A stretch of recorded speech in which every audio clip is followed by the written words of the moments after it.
Par une chaude après-midi de mars 1994, un candidat à la présidence s'est avancé au milieu d'une foule de milliers de personnes dans l'un des quartiers les plus pauvres du Mexique. En quelques minutes, devant des caméras diffusant en direct, on lui a tiré une balle dans la tête à bout portant. Le tireur a été plaqué au sol immédiatement et arrêté sur les lieux. Mais les images vidéo ont montré quelque chose que les autorités ne pouvaient pas expliquer, la preuve d'une deuxième arme, d'une deuxième trajectoire et d'un deuxième tireur qui s'est volatilisé dans le chaos. Un seul homme est allé en prison. C'est l'histoire de Luis Donaldo Colosio, et ce qui s'est passé à Tijuana ce jour-là reste l'un des assassinats politiques les plus controversés de l'histoire moderne. Avant d'aller plus loin, merci de cliquer sur j'aime pour que plus de gens puissent découvrir cette affaire, et abonnez-vous à la chaîne avec toutes les notifications activées pour ne jamais manquer une enquête sur une affaire classée. Et dites-nous dans les commentaires d'où vous nous regardez. Luis Donaldo Colosio Murrieta est né le 10 février 1950 à Magdalena de Quino, une petite ville de l'État de Sonora, dans le nord du Mexique. Il venait d'une famille aux racines politiques profondes, une famille d'origine italienne et espagnole active dans la politique locale depuis des générations. Dès son plus jeune âge, Colosio était connu pour son intelligence, son ambition et sa préoccupation sincère pour les pauvres et les marginaux. Il a étudié l'économie au prestigieux Instituto Tecnológico y de Estudios Superior de Monterrey, l'une des meilleures universités du Mexique, et a poursuivi des études supérieures à l'Université de Pennsylvanie aux États-Unis. Il a également mené des recherches à l'Institut international pour l'analyse des systèmes appliqués en Autriche avant de retourner au Mexique avec une vision pour l'avenir de son pays. En 1972, à seulement 22 ans, Colosio a rejoint le Parti révolutionnaire institutionnel, connu sous le nom de PRI, qui contrôlait la politique mexicaine depuis plus de 6 décennies. Il a rapidement gravi les échelons. En 1979, il a rejoint le secrétariat de la programmation et du budget, travaillant sous les ordres d'un homme qui deviendrait plus tard président, Carlos Salinas de Gortari. En 1985, il a été élu au Congrès, représentant son district natal de Sonora. En 1988, il dirigeait la campagne présidentielle de Salinas et fut lui-même élu au Sénat. Sa carrière était fulgurante. Lorsque Salinas est devenu président, il a nommé Colosio à des postes de plus en plus puissants. D'abord, en tant que président du comité exécutif national du PRI, essentiellement le deuxième poste le plus puissant du parti. Puis, en 1992, Salinas a créé un nouveau poste ministériel, secrétaire du développement social, et l'a confié à Colosio. C'était un rôle taillé sur mesure pour ses compétences et sa passion. Il supervisait des programmes visant à réduire la pauvreté, à améliorer les infrastructures dans les zones rurales et à donner une voix aux communautés marginalisées au sein du gouvernement. Il était largement respecté, même par ses adversaires politiques. Et fin 1993, il était clair que Salinas se préparait à désigner Colosio comme son successeur. Au Mexique à cette époque, le président choisissait essentiellement le prochain candidat présidentiel du PRI. Et comme le PRI n'avait jamais perdu une élection présidentielle, être nommé candidat du parti équivalait à être nommé prochain président. Le 28 novembre 1993, le président Salinas a officialisé la chose. Luis Donaldo Colosio serait le candidat du PRI pour l'élection présidentielle de 1994. À 43 ans, Colosio était sur le point de devenir l'un des hommes les plus puissants du Mexique. Mais 1994 n'était pas une année normale au Mexique. Le 1er janvier, quelques semaines seulement après la nomination de Colosio, un groupe de guérillas indigènes armés appelé l'Armée Zapatiste de Libération Nationale, ou EZLN, a lancé un soulèvement dans l'état du Chiapas, dans le sud du pays. Ils ont pris le contrôle de plusieurs villes, exigé une réforme agraire et des droits pour les indigènes, et capté l'attention du monde entier. Le soulèvement a exposé les profondes inégalités et la corruption qui avaient gangrené le pays sous des décennies de règne du PRI. Le pays était ébranlé. Et soudain, la campagne de Colosio a été éclipsée par la crise au Chiapas et les négociations du gouvernement avec les rebelles. Le 6 mars 1994, Colosio a prononcé à Mexico un discours qui allait tout changer. C'était l'anniversaire de la fondation du PRI, et des milliers de membres et sympathisants du parti s'étaient rassemblés devant le monument à la Révolution mexicaine pour l'entendre parler. Ce qu'ils ont entendu les a choqués. Colosio a parlé sans détour des problèmes auxquels le Mexique était confronté, la corruption gouvernementale, l'abus de pouvoir, la négligence des communautés indigènes, la concentration des richesses entre les mains de quelques-uns. Il a appelé à un véritable changement, pas seulement à de la rhétorique. Il a parlé de l'indépendance du peuple vis-à-vis du gouvernement, de la nécessité de transparence et de responsabilité. C'était un défi direct à la vieille garde du PRI, et beaucoup pensaient que c'était un message adressé au président Salinas lui-même. Le discours était controversé. Certains ont loué Colosio pour son courage et son honnêteté. D'autres au sein du parti y ont vu une trahison, une rupture des rangs. Des rumeurs ont commencé à circuler selon lesquelles Colosio perdait le soutien du président Salinas, qu'il pourrait être remplacé comme candidat. Les spéculations se centraient sur Manuel Camacho, le ministre des Affaires étrangères qui menait les négociations avec les zapatistes. Camacho était populaire, charismatique et étroitement lié à Salinas. Pendant des semaines, le monde politique mexicain a été consumé par la question « Camacho allait-il défier Colosio pour la nomination ?» Finalement, le 22 mars, Camacho a tenu une conférence de presse et annoncé qu'il ne se présenterait pas à la présidence. Il se concentrerait sur le processus de paix au Chiapas. La nomination était assurée. Colosio était le candidat. Le soulagement a parcouru sa campagne. Le lendemain, le 23 mars 1994, Colosio devait tenir un rassemblement à Tijuana, une ville frontalière tentaculaire dans l'État de Basse-Californie. Le lieu était symbolique, Loma Torina, un quartier pauvre et ouvrier près de l'aéroport, le genre d'endroit où le message de justice sociale de Colosio résonnait le plus fort. L'après-midi était chaud et ensoleillé. À 17 h, des milliers de personnes s'étaient rassemblées sur un terrain vague en terre battue à Loma Torina. Il y avait des familles, des enfants, des personnes âgées, des travailleurs qui avaient pris congé pour voir l'homme qui pourrait être leur prochain président. Colosio est arrivé avec son équipe de sécurité et un groupe de responsables locaux du PRI. La foule s'est pressée, impatiente de lui serrer la main, de le toucher, de prendre des photos. C'était le genre d'environnement chaotique et incontrôlé que les experts en sécurité redoutent, mais c'était aussi le genre d'événement dont les politiciens mexicains raffolaient, un contact direct avec le peuple, sans barrière, sans distance. Colosio s'est frayé un chemin lentement à travers la foule, serrant des mains, souriant, parlant aux gens. Les caméras des chaînes de télévision locales capturaient la scène. Les journalistes le suivaient, enregistrant chacun de ses mots. Et puis, exactement 17h05, tout a basculé. Un homme a surgi de la foule. Dans sa main se trouvait un revolver de calibre .38, une arme qui avait été achetée à San Francisco et passée en contrebande de l'autre côté de la frontière. L'homme a pressé l'arme contre le côté droit de la tête de Colosio et a tiré. Le bruit du coup de feu a été avalé par le vacarme de la foule, mais l'effet a été immédiat. Colosio s'est effondré. Le sang coulait de sa tête. Les gens criaient. Le personnel de sécurité a plaqué le tireur, l'a maîtrisé au sol et l'Y a maintenu alors que la panique éclatait autour d'eux. En quelques secondes, l'équipe de sécurité de Colosio l'a entouré. Ils ont soulevé son corps et l'ont porté vers un véhicule qui attendait. Il y avait eu des plans pour l'évacuer par avion de l'autre côté de la frontière vers un hôpital de San Diego, à quelques minutes de là, où des chirurgiens traumatologues américains pourraient le traiter. Mais ces plans ont été abandonnés dans le chaos. Au lieu de cela, il a été transporté d'urgence à l'hôpital général de Tijuana. Les médecins ont travaillé frénétiquement pour le stabiliser, mais les dégâts étaient catastrophiques. La balle avait pénétré son crâne à bout portant, causant un traumatisme massif à son cerveau. À 19h30 ce soir-là, un peu plus de 2 heures après la fusillade, Luis Donaldo Colosio Murrieta a été déclaré mort. La nouvelle s'est répandue à travers le Mexique en quelques minutes. Les chaînes de télévision ont interrompu leur programme pour annoncer que le candidat à la présidence avait été assassiné. Le président Salinas, qui était en réunion avec le Premier ministre canadien Jean Chrétien, a brusquement mis fin à la réunion et est apparu à la télévision nationale, le visage pâle et tiré. Il a qualifié le meurtre des « actes d'infamie » et a promis que les responsables seraient traduits en justice. Dans tout le pays, les gens étaient stupéfaits. Les assassinats politiques n'étaient pas inconnus au Mexique, mais le meurtre d'un candidat à la présidence, en plein jour, entouré de caméras et de sécurité, était sans précédent. L'homme qui avait été plaqué sur les lieux a été rapidement identifié. Il s'appelait Mario Aburto Martinez, un ouvrier d'usine de 23 ans originaire de Tijuana.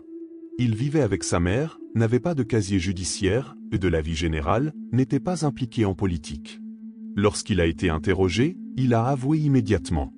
Il a dit qu'il avait agi seul, que personne ne l'avait aidé, qu'il avait apporté l'arme au rassemblement avec l'intention de tuer Colosio. Il a prétendu qu'il était en colère contre la corruption et l'injustice, qu'il voulait envoyer un message. Mais son histoire était vague, ses motivations floues. Et presque immédiatement, les gens ont commencé à se demander s'il disait la vérité. Les autorités ont commis une erreur critique dans ses premières heures. Avant de présenter Aburto aux médias, ils lui ont rasé la tête, lui ont coupé les cheveux, l'ont lavé et ont changé ses vêtements. Lorsque les journalistes l'ont vu, il avait l'air complètement différent de l'homme qui avait été arrêté sur les lieux. Les théories du complot ont explosé. Était-ce même la même personne? Le vrai tireur avait-il été remplacé par un bouc émissaire? La gestion d'Aburto par le gouvernement n'a fait qu'approfondir les soupçons du public. Alors que les enquêteurs commençaient à analyser les preuves, des détails plus troublants sont apparus. L'autopsie a révélé que Colosio n'avait pas reçu une balle, mais deux. Une balle était entrée par le côté droit de sa tête, pénétrant son crâne et causant la blessure mortelle. Mais une deuxième balle était entrée dans son abdomen, remontant à travers son torse. Les trajectoires des deux balles étaient différentes. Elles venaient d'angles différents. Et les experts légistes ont commencé à se demander si une seule personne, tirant avec une seule arme au milieu d'une foule chaotique, aurait pu infliger les deux blessures. Les images vidéo de l'assassinat, enregistrées par plusieurs caméras, ont été analysées image par image. Elles montraient Aburto tirant du côté droit de Colosio, à bout portant dans la tête. Mais des témoins sur place ont rapporté avoir entendu deux coups de feu, tirés à quelques secondes d'intervalle. Certains ont dit avoir vu une deuxième arme, une deuxième main émergeant de la foule. D'autres ont décrit avoir vu un homme portant une veste sombre, positionné derrière Colosio, qui s'est enfui immédiatement après la fusillade. La théorie d'un deuxième tireur a commencé à s'imposer. Les enquêteurs se sont concentrés sur l'équipe de sécurité de Colosio. Dans les moments précédant la fusillade, alors que Colosio se déplaçait dans la foule dense, ses gardes du corps l'avaient entouré. Mais la formation s'était brisée. La foule s'était trop rapprochée. Certains membres du personnel de sécurité avaient été poussés sur le côté. Et dans ce moment de confusion, le tireur ou les tireurs avaient frappé. L'un des agents affectés à la protection de Colosio ce jour-là était un homme nommé Jorge Antonio Sánchez Ortega. Il travaillait pour le CISAN, l'agence de renseignement civil du Mexique. Et au lendemain immédiat de l'assassinat, son comportement a soulevé des questions. Sánchez Ortega se tenait près de Colosio lorsque les coups de feu ont été tirés. Ses vêtements ont été retrouvés plus tard tachés du sang du candidat. Mais il n'avait pas participé au transport de Colosio à l'hôpital, alors comment le sang s'était-il retrouvé sur ses vêtements? Des témoins ont rapporté l'avoir vu fuir les lieux immédiatement après la fusillade, se frayant un chemin à travers la foule et disparaissant. Il a été brièvement détenu par la police locale, mais quelques heures plus tard, il a été relâché. Et puis, selon des enquêtes ultérieures, il a été discrètement exfiltré de Tijuana et emmené à Mexico, où ses supérieurs du CISAN ont organisé sa mise au secret. Pendant des années, la version officielle est restée inchangée. Mario Aburto avait agi seul. Il a été jugé, reconnu coupable et condamné à 45 ans de prison, peine qu'il purge toujours dans un établissement de sécurité maximale au centre du Mexique. Mais Aburto a affirmé plus tard qu'il avait été torturé pour avouer, qu'il avait été battu et menacé jusqu'à ce qu'il accepte de dire qu'il avait agi seul. Il a dit qu'il y avait d'autres personnes impliquées, mais qu'il ne connaissait pas leur nom. Et au fil des années, son histoire est devenue juste une pièce de plus d'un puzzle que personne ne pouvait résoudre. De multiples enquêtes ont été lancées. Les procureurs ont interrogé plus de 1100 témoins et compilé 47 000 pages de témoignages. Ils ont examiné chaque théorie, que Colosio avait été tué par des trafiquants de drogue en colère contre sa position anticorruption, qu'il avait été trahi par des membres de son propre parti qui craignaient son programme réformiste, que le président Salinas lui-même avait ordonné le meurtre pour empêcher Colosio de démanteler son réseau politique. Mais aucune preuve concluante n'a jamais été trouvée. L'affaire a été officiellement close, mais la controverse n'a jamais cessé. Et puis, des décennies plus tard, de nouvelles preuves sont apparues. En janvier 2024, le bureau du procureur général du Mexique a annoncé qu'il rouvrait l'enquête. Les procureurs ont révélé qu'ils avaient rassemblé des preuves forensiques et testimoniales pointant vers un deuxième tireur. Ils ont désigné Jorge Antonio Sánchez Ortega, l'ancien agent du CISAN, comme le principal suspect. Ils ont allégué que Sánchez avait tiré le deuxième coup de feu, celui qui avait frappé Colosio à l'abdomen, et que ses supérieurs au CISAN, y compris un homme nommé Genaro Garcia Luna, qui est devenu plus tard secrétaire de la sécurité publique du Mexique et fait maintenant face à des accusations de trafic de drogue aux États-Unis, avaient orchestré une dissimulation pour le protéger. Le bureau du procureur général a présenté des preuves balistiques, des analyses sanguines et des témoignages à un juge, demandant un mandat d'arrêt contre Sánchez Ortega. Mais dans une décision surprenante, le juge a rejeté les preuves et refusé de délivrer le mandat.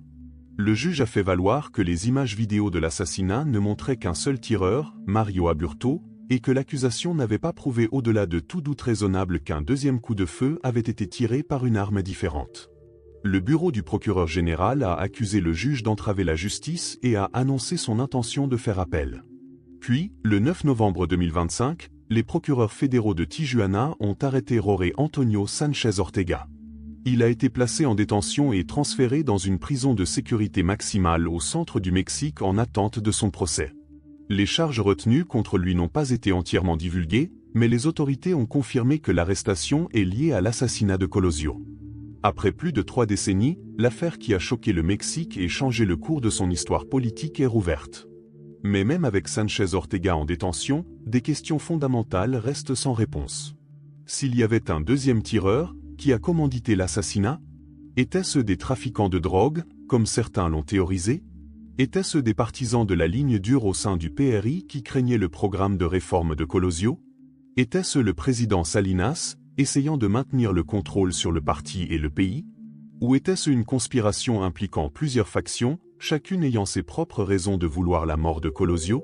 Les procureurs n'ont fourni aucune théorie globale, aucun mobile clair, aucune explication définitive. Les conséquences de la mort de Colosio ont été dévastatrices pour sa famille. Sa femme, Diana Laura Rioja, s'est retrouvée seule pour élever leurs 2 jeunes enfants. Elle est devenue obsédée par la découverte de la vérité sur le meurtre de son mari, déposant des injonctions et exigeant l'accès au dossier d'enquête. Mais le 18 novembre 1994, 8 mois seulement après la mort de son mari, elle est décédée. La cause officielle du décès était un cancer du pancréas, mais le timing a alimenté davantage de théories du complot. Le président Zedillo, qui avait remplacé Colosio comme candidat du PRI et avait remporté l'élection, n'a pas assisté à ses funérailles. Leurs 2 enfants ont été élevés par des proches. Le père de Colosio a passé le reste de sa vie à enquêter sur le meurtre de son fils, publiant un livre sur l'affaire en 2004 avant de décéder en 2010. En février 2021, le fils de Colosio, Luis Donaldo Colosio Rioja, s'est rendu sur le site de l'assassinat à Loma Torina. Il s'est tenu sur le même terrain vague où son père avait été tué et a parlé à la foule qui s'était rassemblée. Il a dit qu'il pardonnait aux « lâches » qui avaient assassiné son père. Mais il a également condamné la classe politique qui, selon ses mots, kidnappe le pouvoir pour servir des groupes et des intérêts malveillants. Il a appelé à l'unité et à la solidarité, les mêmes valeurs que son père avait défendues. L'assassinat de Luis Donaldo Colosio reste l'un des événements les plus débattus et analysés de l'histoire moderne du Mexique. Des livres ont été écrits à ce sujet. Des documentaires ont été réalisés. Une série Netflix, sortie en 2019, a examiné les théories du complot et les preuves. Et maintenant, avec l'arrestation de Jorge Antonio Sánchez Ortega, l'affaire fait à nouveau la une des journaux. Mais que cette arrestation apporte enfin des réponses ou ajoute simplement une autre couche à un mystère déjà incroyablement complexe, reste à voir. Ce qui est clair, c'est que le 23 mars 1994, quelque chose a terriblement mal tourné à Loma Torina. Un homme qui aurait pu être président, un homme qui parlait de justice et de réforme, a été abattu en plein jour. Et depuis plus de 30 ans, le peuple mexicain pose la même question que sa veuve a posée lorsqu'elle a appris la nouvelle. Qui a fait ça? Que pensez-vous qu'il se soit réellement passé dans cette affaire? Croyez-vous que Mario Aburto a agi seul, ou y avait-il une conspiration plus large? Dites-nous ce que vous en pensez dans les commentaires, mais s'il vous plaît, restez respectueux envers Luis Donaldo Colosio et sa famille. Si vous souhaitez voir plus d'enquêtes sur des affaires classées comme celle-ci, n'oubliez pas d'aimer cette vidéo, de vous abonner à la chaîne et de la partager pour que plus de gens puissent découvrir ces histoires. Cette affaire reste officiellement ouverte, et même le plus petit détail pourrait compter dans la recherche de la vérité.